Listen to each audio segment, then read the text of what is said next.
Ыйса сыйынып бүтүп, шакирттери менен бирге шаардын сыртына чыкты да Кедрон сайынын ары жак бетине өттү.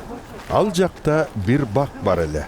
Ал шакирттерини ээрчитип, ошонун ичине кирди. Ыйса бул жерде шакирттер менен тез-тез жолугушуп тургандыктан, ага чыккынчылык кылуучу жүйүт да бул жерди билчү.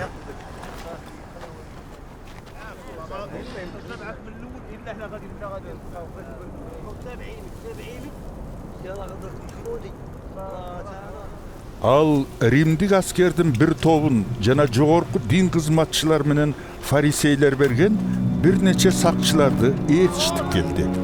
Алардын колунда чырак, шамана жана курал бар эле.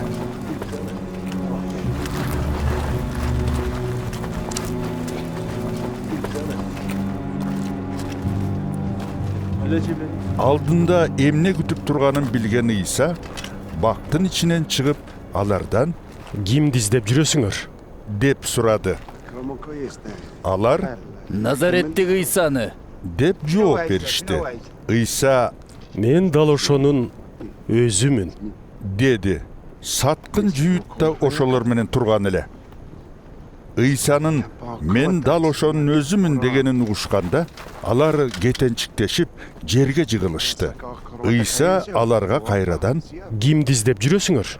деди. Назареттик Ыйсаны Дешти алар. «Мен дал ошонун өзүмүн дедим го.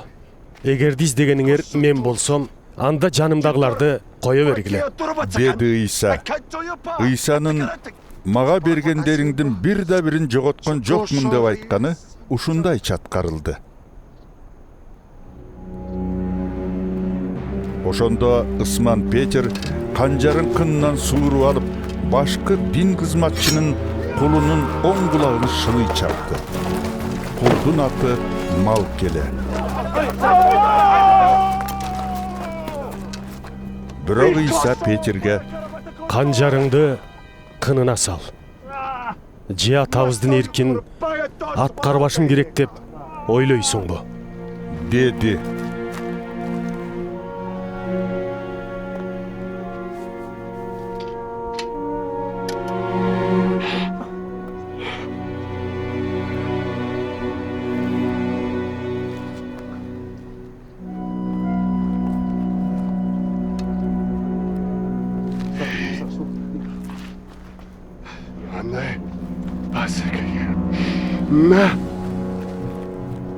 Аскер тобу менен миңбашы жана иудей башчыларынын сакчылары Ыйсаны кармап алып колун байлашты.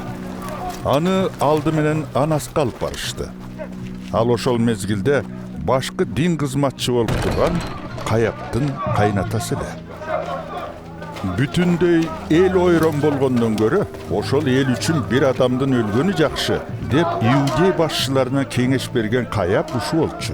Ысман Петр менен дагы бир шакирт Ыйсанын артынан жүрүп отурушту. Бул шакирт башкы дин кызматчынын таанышы болгондуктан, анын үйүнүн короосуна Ыйса менен бирге кирди. Петр болсо дарбазанын сыртында калды. Башкы дин кызматчынын таанышы болгон жанагы шакирт сыртка чыгып, дарбазачы малай кыз менен сүйлөшүп, Петрди да ичкериге киргизип алды. Малай кыз Петрден «Сен да ушу кишинин шакирти эмессиңби?» деп сурады. Петр жок деп макул болгон жок. Күн суук болгондуктан кулдар менен сакчылар от жагып, тегеректеп жылынып турушту. Петр да ошолордун арасында жылынып турду. Башкы дин кызматчы Ыйсадан анын шакирттери жана берген таалими жөнүндө сурады. Ыйса мындай деп жооп кайтарды. «Мен эл алдында ачык айтып келдим. Ар дайым синагогада, ибадаткананын короосунда таалим берип жүрдүм. Мен эч нерсени жашыруун айткан жокмун. Эмнеге менден сурап жатасыз? Сөзүмдү уккандардан сураңыз. Менин эмне айтып жүргөнүмдү алар билишет». Ыйса муну айтканда, ошол жерде турган сакчылардын бири аны жаакка чапты да Эй, башкы дин кызматчыга да ушинтип жооп бересиңби? деди. Туура эмес айтсам, далилдеп бер. Эгер туура болсо, эмне куруп жатасың? Деди Ыйса ага. Ушундан кийин Анас Ыйсаны байлануу бойдон башка дин кызматчы каяпка жиберди. Оттун табына жылынып турган Ысман Петерден жанындагылар Сен да тигинин шакирттеринен эмессиңби? деп сурашты. Ал Жок. деп дагы макул болбоду. Ошондо башкы дин кызматчынын кулдарынын бири Петер кулагын шылый чапкандын тууганы Сени бакта тигинин жанынан көрбөдүм беле. деди. Петер үчүнчү ирет танды. Так ошол кезде короз кыйкырды. Таң заарда иудей башчылары Ыйсаны Каяптын үйүнөн Римдик губернатордун акимчилигине алып келишти. Дин боюнча башкы улуттагылардын жайына кирүү адамды арам кылгандыктан жогорку дин кызматчылары акимчиликтин босогосун атташпады. Антпесе алар куткарылуу майрамындагы тамакка катыша албай калмак.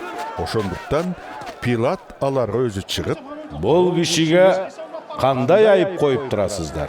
деп сурады. Алар ага Бул кылмышкер болбосо, алдыңызга алып келбейт элек. деп жооп беришти.